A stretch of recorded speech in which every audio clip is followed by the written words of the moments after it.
के बीच झारखंड से लगभग 100 लोग दुबई में फंसे हुए हैं, जिसकी वजह से कोई संपर्क नहीं हो पा रहा है और जिनके परिवार के सदस्य हैं वे भी काफी ज्यादा परेशान हैं। ऐसे में आपको बता दें कि ईरान की ओर से दुबई में भी हमला किया गया है और वहां एयर स्पेस बंद कर दिया गया है। इन लोगों की वतन वापसी में अब मुश्किलें आ रही है। बताया जा रहा है कि सभी लोग बिजनेस टूर पर झारखंड से दुबई गए थे।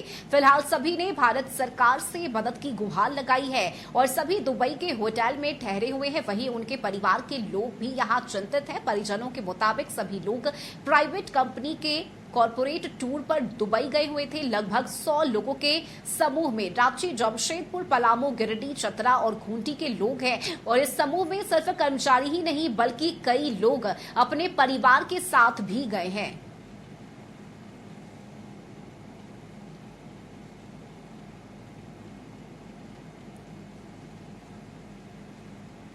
दुबई के लिए 24 तारीख को आए थे। हम लोग का फ्लाइट 28 को अबू धाबी से शाम को इंडिया के लिए था, कलकत्ता के लिए।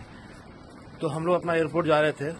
जिस एयरपोर्ट जाने के क्रम में पहुंचने के बाद वहां बम का धमाका होने लगा, तो एयरपोर्ट वहां बंद हो गया। हम लोग को किसी तरह बस में फिर दुबई लाया गया। दुबई आने के बाद हम लोग को एक होटल में ले जाया गया, वहां रखा गया। यहाँ होटल में तो हम लोग सुरक्षित है, मगर यहाँ अगल बगल रुक रुक के बम की आवाज, धमाका आ रहा है, जिस वजह से थोड़ा डर का माहौल। झारखंड की राजधानी रांची से लगभग 89 लोग फंसे हुए हैं और फिलहाल कहीं ना कहीं सरकार से ही गुहार लगा रहे हैं कि उनकी कुशल वापसी अपने वतन किया जाए।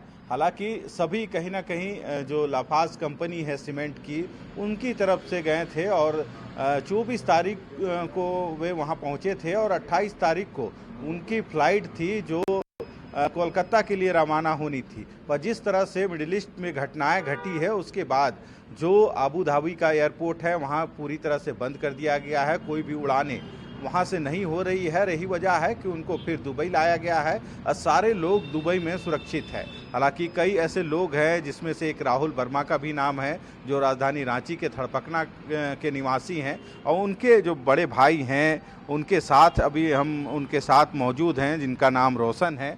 और रोशन जी से ही जानते हैं कि कैसे उनसे कांटेक्ट हो रहा है, क्योंकि जो घटनाएं घटी हैं कहीं ना कहीं पूरे देश में या पूरे विश्व में इसकी चर्चा हो रही है। आपके भाई भी वहां फंसे हुए हैं, लोग भी इस घटना के बाद कहीं ना कहीं परिवार के लोग भी चिंतित है कि लोग जब वापस आएंगे वहां से। परिवार के लोग तो चिंतित है ही। यहाँ पे वो भी ठीक है, वहाँ पे होटल पे ही है, सब एक साथ है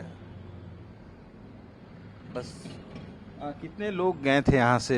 यहाँ से 91 पीपल गए थे। यहाँ से कंपनी का टूर था नेबोको का, और ये लोग सब 24 को गए थे और ये लोग 28 को रिटर्निंग था वहाँ से। तो ये लोग होटल को छोड़ भी दिया था, फिर रिटर्निंग के लिए एयरपोर्ट के लिए निकल गया था। राजधानी में भी बम धमाका होने लगा, तो उसके बाद वहाँ से रिटर्न फिर होटल में फिर दोबारा शिफ्ट कराया गया दुबई में। पहले ये लोग अबू धाबी में थे, अब फिर उसको दुबई शिफ्ट कराया गया। वहाँ से 2 घंटा का रास्ता है। अभी होटल दुबई में भी लोग लेके हैं, वहीं पर है। कंपनी सब मैनेज कर रहा है। लगातार कांटेक्ट भी हो रहा है। अभी आपने देखा कि वीडियो कॉल से भी आप अपने कांटेक्ट हमेशा हो रहा है, हर 1 घंटा में बात करते हैं। इस घटना के बाद वहां फंसे हैं तो चिंता स्वाभाविक है उनकी, और उनके परिवार के लोग चिंतित है कि कैसे अब उन परिवार को वापस अपना घर लाया जाए। हालांकि देखना होगा, सरकार भी इस दिशा में लगातार प्रयास कर रही है, पर अब कोशिश यही होनी चाहिए कि जल्द से जल्द उन लोगों को अपने वतन यानी अपने घर वापस लाया जाए। अपने सहयोगी दीपक के साथ संदीप, कसीसी न्यूज, रांची।